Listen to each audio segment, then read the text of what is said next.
Les érosions, peut-on dire, on distingue deux types d'érosions, les érosions pures et les érosions associées à de la construction osseuse, tout ceci en fait dans le but de pouvoir trancher, s'agit-il d'un rhumatisme psoriasique, s'agit-il d'une polyarthrite rhumatoïde ou un autre rhumatisme. On sait que ce n'est pas toujours évident de pouvoir trancher. En fait, la polyarthrite rhumatoïde, c'est plus des érosions pures sans construction, mais on sait qu'avec le temps, si la polyarthrite rhumatoïde n'est pas assez stabilisée, on peut avoir par la suite la construction qui s'y associe. Donc, les érosions pures sont à limite plutôt floues. Elles s'accompagnent le plus souvent d'une déminéralisation osseuse et le diagnostic, ça peut être une polyarthrite rhumatoïde, mais un rhumatisme psoriasique débutant par contre. Les érosions associées à une construction osseuse ont des limites plus nettes car cela va plus en faveur d'un rhumatisme qui est plus ancien et là, ça va plus aller vers la spondylarthrite par exemple ou la maladie gouteuse. Donc, on voit bien ici toute cette reconstruction avec cette périostite qui est plus en faveur. Il y a l'érosion, puis il y a cette périostite tout associée qui sont plus en faveur d'un rhumatisme psoriasique ou même, mais là, on voit par exemple pour la polyarthrite rhumatoïde qui est plutôt récente où il n'y a pas forcément, en tout cas à ce stade-là, de reconstruction. La styloïde ulnaire, très importante à observer lorsqu'il s'agit d'une polyarthrite rhumatoïde, car elle aussi, ces érosions vont permettre en fait de poser un pronostic quant à un handicap ultérieur, fonctionnel. Différentes érosions peuvent se voir au niveau du bord médial, à la pointe ou même au versant latéral, comme on peut voir ici, par exemple, au niveau de la pointe, ou même au niveau du versant latéral. Donc, parfois, c'est très discret et c'est pour cela que dès le départ, les radiographies doivent être bilatérales et voir les deux mains, les deux pieds pour pouvoir comparer, car parfois, il peut y avoir ces érosions de façon physiologique. Le poignet, elles sont l'aspect d'encoche extrinsèque quand elles siègent sur les bords du carpe où elles sont vues en tangence. Donc, vues de face, les radiographies du poignet, elles miment plutôt les géodes. Donc, ce n'est pas toujours évident. Le carpe, c'est la superposition de plusieurs os. Donc, ce n'est pas toujours évident de pouvoir dire érosif ou pas sur la radiographie des mains. Donc, comme on peut voir ici, par exemple, différentes érosions au niveau du carpe. Et on peut s'aider toujours de la radiographie comparative de l'autre côté pour savoir est-ce que cette image existe ou pas. Là, le pincement qui est plutôt global, mais on voit bien qu'ici, il y a ce pincement intercarpien avec des érosions. En tout cas, l'interligne articulaire est irrégulière, ce qui peut supposer la présence d'érosion du carpe. Là aussi, toujours au niveau des différents poignets, on voit bien que c'est comme ça, c'est agrandi, c'est grossi. Ça nous paraît assez simple, mais quand on a des radiographies pas toujours de bonne qualité et un peu petites, on peut toujours s'aider de l'autre côté. L'articulation métacarpophalangienne aussi, c'est une zone très prise par la polyarthrite rhumatoïde. Les lésions érosives vont prédominer surtout au niveau de les versants palmaire et radial.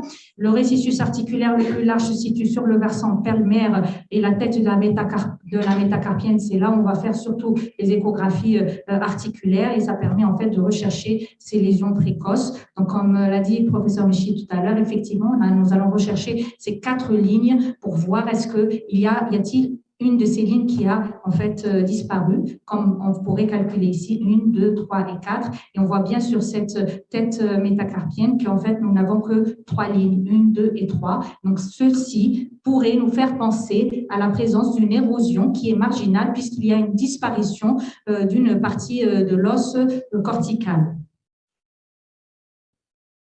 Et là également, on voit bien que finalement, cette 3e ligne, elle est discontinue. On n'arrive pas tout à fait à la suivre, cette 4e ligne. Et donc, c'est une érosion qui est marginale, qui est celle de la polyarthrite rhumatoïde. C'est des petites astuces qui permettent parfois, je ne dis pas toujours, parce qu'on n'a pas forcément les bonnes radiographies et les bonnes incidences, mais on doit toujours rechercher la présence de ces 4 lignes. L'articulation interphalangienne proximale, plus difficile à étudier et à analyser au cours des radiographies standards, car à cause des différents reliefs de l'articulation. Et en fait, on va rechercher ces différentes irrégularités, je vais dire, plus de cette interphalangienne proximale, associée ou pas aux différents pincements de l'articulation. Mais on voit toujours que c'est assez discret, mais on cherche toujours cette irrégularité que la corticale, on n'arrive pas toujours à la suivre de façon continue.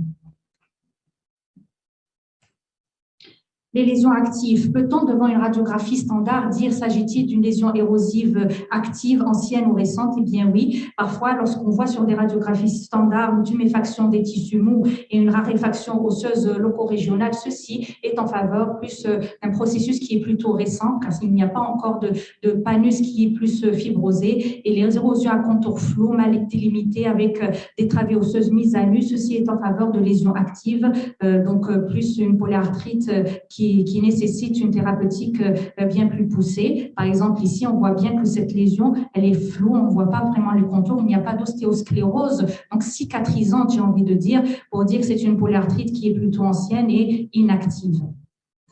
Par exemple, comparativement à cette lésion-là, on voit bien qu'il y a l'ostéosclérose tout autour qui va plutôt en faveur d'une polyarthrite éteinte. Mais bien sûr, après, la clinique et les autres examens permettent en fait de confirmer cela.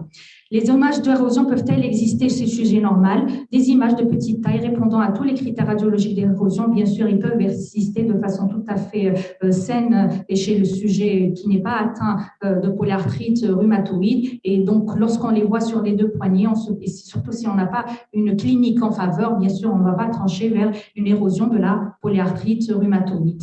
On sait que les lésions érosives, on va les trouver surtout au niveau du poignet, des métacarpophalangiennes, et deuxième et troisième métacarpophalangienne, ainsi que la cinquième métacarpophalangienne. Le pied, on n'oublie jamais de faire une radiographie du pied, même si le malade ne se plaint pas, car les érosions peuvent être non accompagnées de douleur, même d'arthrite particulièrement, le cinquième métatarso-phalangienne. On voit bien ici les différentes lésions à rechercher, tout ceci de façon comparative et bilatérale.